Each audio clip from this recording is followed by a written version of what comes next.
Hello everyone, good morning. अब तक हम जनरल का चैप्टर कर रहे थे और इसके अंदर हमने बहुत सारी ट्रांजेक्शन्स को सीख लिया है। आज की क्लास में हम कुछ अलग तरह की ट्रांजेक्शन के साथ आए हैं। इनमें से कुछ हमारे एक्सेप्शनल है, मतलब कुछ ऐसे जो हमारे आज तक हमने जो रूल्स पढ़े हैं कहीं ना कहीं उन रूल्स को साइड पे रखते हैं। मतलब बहुत ही इंटरेस्टिंग चीज हम लोग आज करने वाले हैं। तो शुरू करते हैं हमारी पहली कैटेगरी की ट्रांजैक्शन, जिसमें अपने पास आता है introduction of other things in the business. देखो बच्चे, इंट्रोडक्शन ऑफ कैपिटल तो हमने पढ़ा था कि कोई भी बिजनेस के अंदर जब पैसा लगाता है, कोई भी बिजनेस के अंदर जो ऑनर है पैसा लगाता है, तो पैसा लगाने के बाद उसकी जनरल एंट्री हम कैसे पास करते हैं। कैपिटल क्योंकि एक हमारा पर्सनल अकाउंट होता है, तो इसको हम कैसे डील करते हैं, हम एंट्री पास करते हैं। देखो यहाँ पर हमारे पास दो अकाउंट इफेक्ट हो रहे हैं। हम पीछे की क्लासेस में इस चीज को अच्छे से पढ़ चुके हैं। दो अकाउंट कौन से इफेक्ट होते हैं, कैश और एक कैपिटल। कैपिटल क्योंकि पर्सनल अकाउंट है, ऑनर का नाम बिजनेस के अंदर कभी भी नहीं आता, तो उसकी जगह कैपिटल वर्ड यूज किया जाता है जब वो बिजनेस के अंदर पैसा लगाता है। तो debit the receiver, credit the giver. Personal account का रूल कहता है डेबिट द रिसीवर और क्रेडिट द गिवर। तो यहाँ पर क्योंकि ऑनर पैसा दे रहा है तो हम इसे क्रेडिट करते हैं। और कैश क्योंकि बिजनेस में आती है और कैश क्योंकि एक रियल अकाउंट होता है, तो इसके ऊपर रूल अप्लाई होता है debit what comes in and credit what goes out. यानी कि यहाँ से जनरल एंट्री बनती है cash account debit to capital account.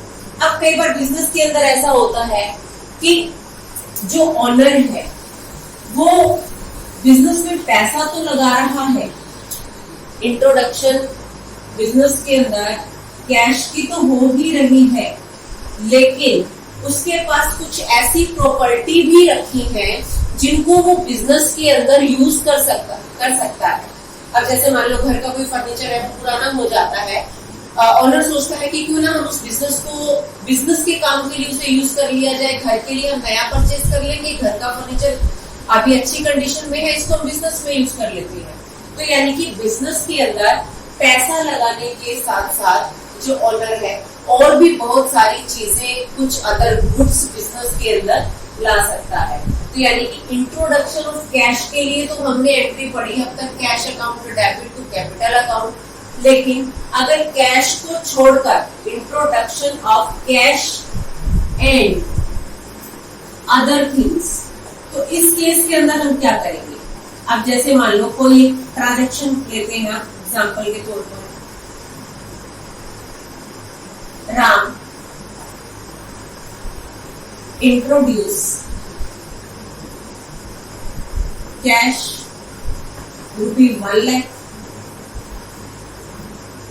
1 lakh रुपए की कैश लगाई उसने बिजनेस में, एंड फर्नीचर ₹2000। अब राम ने बिजनेस के अंदर कैश तो लगाई ही है, हम कैश के लिए सिंपल एंट्री क्या पास करेंगे, इसके लिए एंट्री बन जाती है कैश क्योंकि रियल अकाउंट है, हम इसे डेबिट करते हैं। बिजनेस के अंदर जब कैश आती है तो साथ में हम इसे कैपिटल अकाउंट को क्रेडिट भी करते हैं। तो यहाँ पर एंट्री बन जाती है cash account debit 1 lakh, capital account debit 1 lakh. पर यहाँ पर सिर्फ कैश तो नहीं लाई गई बिजनेस में, यहाँ पर कैश के साथ साथ फर्नीचर को भी लाया गया। तो बिजनेस के अंदर जब कैश के अलावा और भी कुछ चीजें लाई जा रही है, ऑनर बिजनेस के अंदर उन चीजों को इंट्रोड्यूस कर रहा है, तो उस केस में कैश क्योंकि हमारी एसेट होती है तो हमने इसके ऊपर रियल अकाउंट का रूल अप्लाई किया था। रूल के मुताबिक कैश क्योंकि बिजनेस में आ रही है, debit what comes in, cash business में आ रही है तो हमने इसे डेबिट किया। तो सेम थिंग यहाँ पर फर्नीचर पे भी अप्लाई होती है। फर्नीचर भी तो बिजनेस में आ रहा है, ये भी एक रियल अकाउंट है और रियल अकाउंट का रूल इस पे भी अप्लाई होगा। यानी कि यहाँ पर एंट्री बनेगी cash account debit 1 lakh, furniture account debit. तो यहाँ पर फर्नीचर अकाउंट को डेबिट किया जाएगा जितनी अमाउंट का फर्नीचर बिजनेस में लाया गया। 2000 का। तो अब ओनर ने देखो बिजनेस के अंदर टोटल क्या कुछ लगाया, 1 लाख रुपए की कैश और 2000 रुपए का फर्नीचर। तो यानी कि बाय वे ऑफ कैपिटल उसने बिजनेस में 1,02,000 रुपए इन्वेस्ट किए। तो ये केस आई होप सो कि आपको समझ में आ गया होगा कि कभी कभी ऐसा होता है कि जो ओनर होता है वो कैश के अलावा और भी बहुत सारी चीजों को बिजनेस के अंदर ला सकता है। उसके घर के फर्नीचर को यूज किया जा सकता है, उसके घर में कंप्यूटर रखा है उसको इसके अंदर लगाया जा सकता है। इसके अलावा बुक्स पड़ी थी, उसके पास कुछ स्टॉक पड़ा था, वो स्टॉक बिजनेस के अंदर ले आया। तो जितनी भी चीजें बिजनेस के अंदर लाई जा रही है बाय वे ऑफ एसेट, अगर वो एसेट है तो रियल अकाउंट के रूल के मुताबिक उन्हें डेबिट किया जाएगा। तो इसको जब हम इसके अंदर जर्नल की फॉर्मेट के अंदर हम पोस्ट करेंगे, पास करेंगे इस एंट्री को, तो कैसे पास करेंगे, कैश अकाउंट डेबिट। बेटा मैं आप लोगों को बार बार बता रही हूँ कि फॉर्मेटिंग से रिगार्डिंग कभी भी किसी ने कोई मिस्टेक नहीं करनी। कुछ बच्चे मतलब जो पढ़ रहे हैं, वीडियोस को देख रहे हैं, वो पता क्या कर रहे होंगे, अपनी फेयर नोटबुक के अंदर कैश अकाउंट यहाँ पर इसी के साथ ही डेबिट लिख दिया। नहीं, ये डेबिट यहाँ पर इस दीवार के साथ आना चाहिए। ये दीवार है, इस दीवार के साथ आपने डेबिट लिखना है। इसके बाद furniture account debit, furniture account पूरा लिखेंगे आप, मेरे पास स्पेस कम था, डेबिट। इसके बाद क्रेडिट वाली आइटम को हमने जनरल एंट्री के अंदर जब दिखाते हैं तो हम टू शब्द का इस्तेमाल करते हैं, टू वर्ड का इस्तेमाल करते हैं। तो टू लिखने के लिए अब कुछ बच्चे इसको लिख रहे होंगे यहाँ पर इस तरीके से, बेटा ये गलत तरीका है, इस तरीके से आपने प्रेजेंट नहीं करना। टू लिखने के लिए हमेशा ही यहाँ पर थोड़ा सा स्पेस देना है, थोड़ा सा स्पेस देकर टू कैपिटल, यानी कि इस दीवार से थोड़ा हटके। बेटा इस चीज के मार्क्स कटते हैं फाइनल एग्जाम के अंदर, ये चीजें बहुत मायने रखती हैं, तो इनको थोड़ा सा ध्यान से करें। अकाउंट के अंदर इन रूल्स के साथ फॉर्मेटिंग भी बहुत ज्यादा मायने रखती है। तो यहाँ पर कैश आ गया अपने पास 1 लाख रुपए का, फर्नीचर आ गया 2000 रुपए का, और टोटल 1,02,000। नरेशन दिखाएंगे हम इस एंट्री की, for cash and furniture introduced in business. Business के अंदर कैश और फर्नीचर को इंट्रोड्यूस किया गया। होप्सो कि आपको फर्स्ट कैटेगरी की जो ट्रांजैक्शन है वो समझ में आ गई होगी। अगली कैटेगरी के अंदर चलती है। देखो बच्चे, हमने अब जब जनरल एंट्री के अंदर एक क्लास में हमने पढ़ा था कि जो ट्रांजैक्शंस होती है उन ट्रांजैक्शंस को लेकर हम 3 तरह की एंट्रीज पास करते हैं। 3 तरह की एंट्रीज कौन कौन सी याद है या भूल गए? 3 तरह की हमारे पास जनरल एंट्रीज होती हैं। क्या? First, simple entry. दोबारा से याद दिलाती हूँ, टाइप्स ऑफ जनरल एंट्रीज 3 तरह की होती हैं। Simple entry, 1 item debited and 1 credited, जिसके अंदर एक ही आइटम को डेबिट किया जाता है और एक ही आइटम को क्रेडिट किया जाता है। दूसरी अपने पास आती है कंपाउंड एंट्री।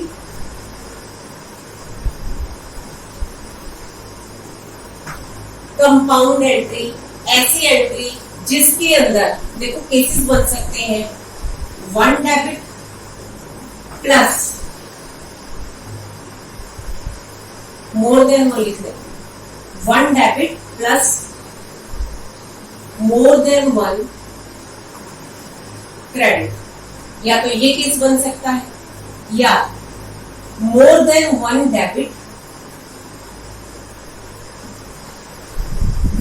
Plus 1 credit. या एक और केस बन सकता है, मोर देन 1 डेबिट और मोर देन 1 क्रेडिट। 3 केस बन सकते हैं अपने पास कंपाउंड एंट्री के। इसके अंदर हमने जो डिस्काउंट वाली एंट्री की थी वो कंपाउंड एंट्री के अंदर इंक्लूड करते हैं।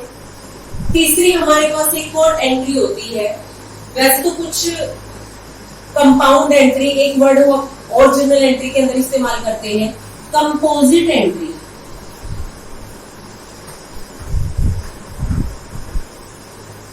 कंपोजिट एंट्री क्या होती है?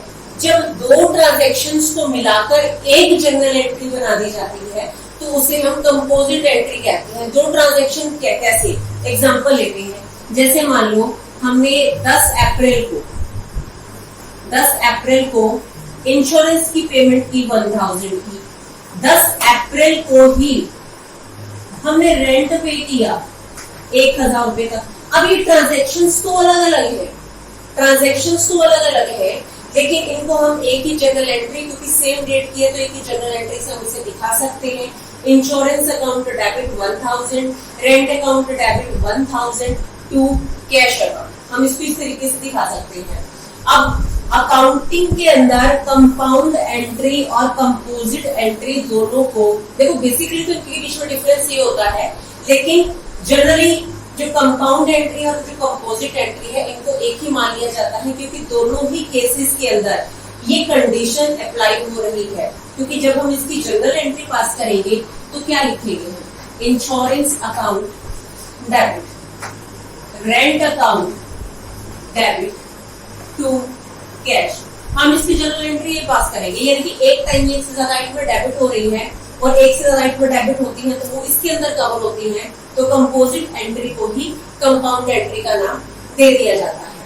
तो यानी कि फर्स्ट हो गया अपने पास सिंपल एंट्री, दूसरी हमने पढ़ा कंपाउंड या कंपोजिट एंट्री, तीसरे तरह की एंट्री देखते हैं जो हम आज नहीं करने वाले हैं।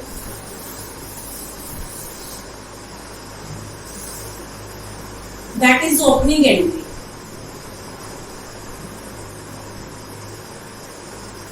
ओपनिंग एंट्री क्या होता है? देखो बच्चे, कई बार कोई बिजनेस जब नया सेटअप किया जाता है, कोई नया बिजनेस शुरू किया जाता है तो उसके अंदर ओनर पैसा लगाता है। ओनर जब पैसा लगा रहा है तो उस केस के अंदर हम एंट्री पास करते हैं cash account debit to capital account. लेकिन जरूरी तो नहीं है कि हम जो जर्नल बना रहे हैं वो किसी एक ऐसे पर्सन की है जिसने अभी नया बिजनेस ही शुरू किया। ऐसा भी तो हो सकता है कि उसका बिजनेस पहले से सेटअप है, वो पहले से अपने बिजनेस को कंटिन्यू कर रहा है और उस केस में हमें जनरल एंट्री पास करनी है। तो ओपनिंग एंट्री क्या होती है? ओपनिंग एंट्री यानी कि ऐसी एंट्री जो ओपनिंग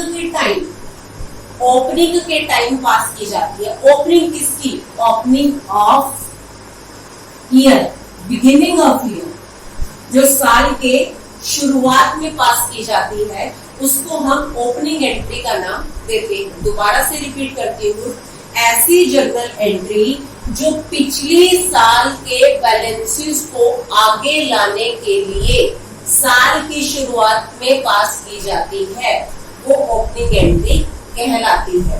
तो यानी कि इसकी हम वे लिख लेते हैं, the entry passed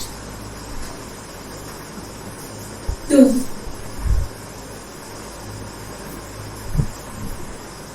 brought forward the balances of previous year।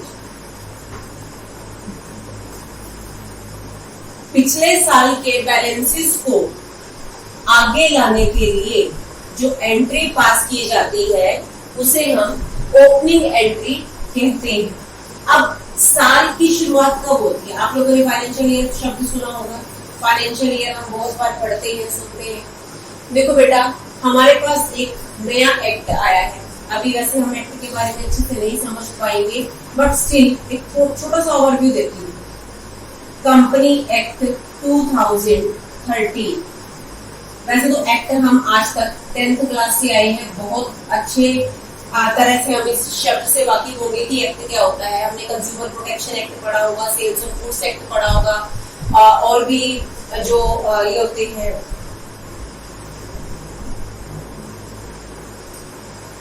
Legal terms के अंदर भी बहुत सारे एक्ट होते हैं।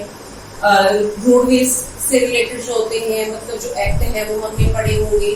तो एक्ट का मतलब क्या होता है? किसी एक पर्टिकुलर विषय में, किसी एक पर्टिकुलर स्ट्रीम को अच्छे से वास्टली एक्सप्लेन जिस माध्यम के जरिए किया जाता है, जिस माध्यम के जरिए किया जाता है उसे हम एक्ट का नाम देते हैं। तो ये एक्ट शब्द जिसके साथ लग जाता है, कंपनी के साथ लगा हुआ है, तो यानी कि कंपनी को पूरी तरीके से एक्सप्लेन जो करता है उसको हम कंपनीज एक्ट कहते हैं। और ये क्योंकि 2013 के अंदर बना तो इसे हम कंपनी एक्ट 2013 का नाम देंगे। अब ये जो कंपनी एक्ट 2013 है, ये क्या कहता है? कंपनी एक्ट 2013 कहता है कि हर बिजनेस ऑर्गेनाइजेशन का जो साल है वो 1 अप्रैल से शुरू होगा। वैसे तो हमारा जनरली 1 जनवरी से शुरू होता है, लेकिन बिजनेस ऑर्गेनाइजेशन के पॉइंट ऑफ व्यू से जो ईयर है वो 1 अप्रैल से शुरू होता है और नेक्स्ट ईयर की 31 मार्च तक जाता है। जो फाइनेंशियल ईयर होता है वो 1 अप्रैल से लेकर 31 मार्च तक जाता है। अगर मैं करंट पीरियड की बात करती हूँ तो ये जो फाइनेंशियल ईयर अभी खत्म हुआ है ये 1 अप्रैल 2019 से 31 मार्च 2020 तक का था, जिसके अंदर 1 अप्रैल 2019 से 31 मार्च 2020 तक 12 महीने का टाइम पीरियड है। और हर एक बिजनेस ऑर्गेनाइजेशन इस टाइम पीरियड के अंदर अपने जितना भी उसने कमाया है, जितने भी उसके खर्चे हुए हैं, उन सब का हिसाब किताब करके ये पता लगाता है कि उसको कितना प्रॉफिट हुआ है या कितना लॉस हुआ है। तो अब मान लो क्या 31 मार्च 2020 को हमारा जो साल है वो खत्म हो चुका है। इसके बाद 1 अप्रैल 2020 को नया साल शुरू हो गया। एक बिजनेस के लिए 1 अप्रैल 2020 को नया साल शुरू हो गया। तो जो ये नया साल शुरू हुआ है, इस 1 तारीख को 31 मार्च के पिछले बैलेंसेस को आगे लाना होता है। अब वो बैलेंस क्या क्या हो सकते हैं अभी देख लेते हैं। तो 31 मार्च के पिछले बैलेंस को जो 1 अप्रैल 2020 की पुस्तकों में, अब जैसे हम स्कूल में पढ़ते हैं तो स्कूल में पढ़ते वक्त हमारे पास एक साल कंप्लीट होता है, हमारा साल भी 31 मार्च को खत्म होता है। हम अभी +1 क्लास में हैं, नेक्स्ट ईयर हम +2 क्लास में हो जाएंगे। तो +2 क्लास के अंदर पुरानी नोटबुक तो नहीं यूज करेंगे ना, सिवाय रफ काम के को यूज करने के। हम नई नोटबुक्स लगाएंगे, हमारे पास नई बुक्स आएंगी। ऐसे ही बिजनेस के अंदर जो पिछली बुक्स हैं उनको साइड में रखकर नए सिरे से बुक्स बनाई जाती हैं। और जो नए सिरे से बुक्स बनाई जाती हैं उनके अंदर इस पिछले बैलेंस को लाकर आगे कंटिन्यू किया जाता है। तो ओपनिंग एंट्री एक ऐसी एंट्री होती है जो पिछले साल के बैलेंसेस को आगे लाने के लिए पास की जाती है। इसको एक प्रैक्टिकली देखते हैं कि जनरल के अंदर हमें इसे पास कैसे करना है।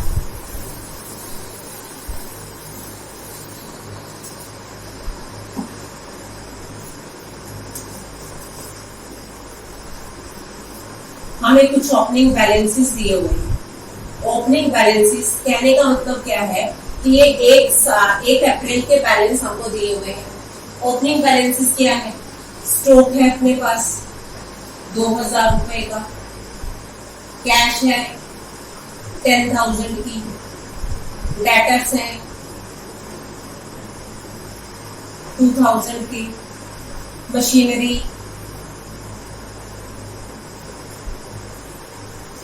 15,000। ये एसेट्स है सारी। लायबिलिटीज में बैलेंस है, क्रेडिटर्स 2000 के। ये हमें बैलेंसेस दिए हुए हैं। अब इस बैलेंसेस से हमें जनरल एंट्री पास करनी है। तो जब भी हमें ऐसे बैलेंस दिए होते हैं, पिछले साल के बैलेंस, एक्चुअल में कौन से बैलेंस है? जो पिछले साल हमारे पास इतने का स्टॉक बच गया था, 31 मार्च 2020 को अपने पास स्टॉक इतने का था। तो जो स्टॉक 31 मार्च 2020 को था वही अपने पास 1 अप्रैल 2020 को बनेगा। तो जो ये स्टॉक है, क्योंकि पिछले साल का क्लोजिंग बैलेंस था और इस साल का ये ओपनिंग बैलेंस बन जाता है। तो इस केस के अंदर हम क्या रूल अपनाते हैं? जितनी भी एसेट्स होती हैं उनको बुक्स के अंदर डेबिट कर दिया जाता है। जितनी भी एसेट्स होती हैं उनको बुक्स के अंदर डेबिट कर दिया जाता है। जितनी भी लायबिलिटीज होती हैं उन लायबिलिटीज को बुक्स के अंदर क्रेडिट कर दिया जाता है। अब क्योंकि डबल एंट्री सिस्टम के अंदर हमने एक चीज पढ़ी थी कि जर्नल के अंदर हम जब भी एंट्री पास करते हैं तो डेबिट और क्रेडिट दोनों साइड का टोटल इक्वल होना चाहिए। होता है ना, हम जितनी अमाउंट यहाँ पर दिखा रहे हैं उसी के बराबर की राशि क्रेडिट साइड में भी आती है। ठीक है, तो ये जो हमारे पास इक्वल अमाउंट उधर भी आ रही है और उधर भी आ रही है, तो कभी कभी ऐसा होता है कि ओपनिंग एंट्री के अंदर हमारे पास ये जो बैलेंस है वो बराबर नहीं होते। तो अगर डेबिट साइड का टोटल ज्यादा है तो हमें क्रेडिट में डालना पड़ेगा, क्रेडिट का टोटल ज्यादा है तो हमें डेबिट में डालना पड़ेगा। तो वो डिपेंड करता है कि सिचुएशन कैसी है। तो अगर डेबिट का ज्यादा है तो हम क्रेडिट में डालेंगे और उसको हम नाम देंगे कैपिटल का। उल्टा भी हो सकता है, अगर क्रेडिट का ज्यादा है तो डेबिट में हम दिखाएंगे बैलेंस जितना एक्सेस है, और जितना बैलेंस है उसको हम नाम देंगे गुडविल का। पढ़ी थी हमने गुडविल क्या होती है। गुडविल किसी भी ऑर्गेनाइजेशन की रेपुटेशन होती है, उसके मार्केट के अंदर उसने कितना नाम कमाया है। तो यहाँ पर अगर मैं इस ओपनिंग बैलेंस से जर्नल एंट्री पास करना चाहती हूँ तो हम कैसे पास करेंगे। देखो, जितनी भी एसेट्स है उनको डेबिट करना है। स्टॉक भी एसेट है, कैश भी एसेट है, डेटर, मशीनरी, ये चारों भी जो आइटम है वो एसेट्स है। तो एंट्री हम कैसे पास करेंगे। Stock account debit amount 2000, cash account debit amount 10,000,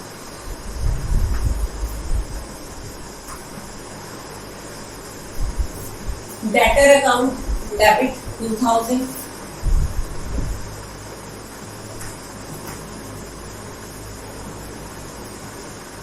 machinery account debit 15,000,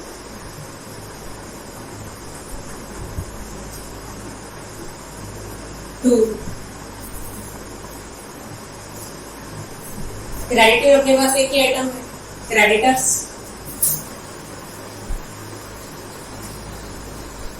2000। अब डेबिट साइड का टोटल देखिए कितना बनता है 29,000।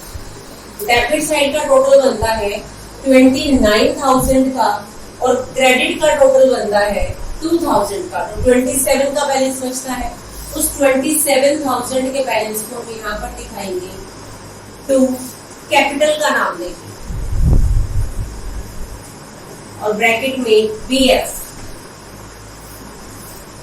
Balancing figure.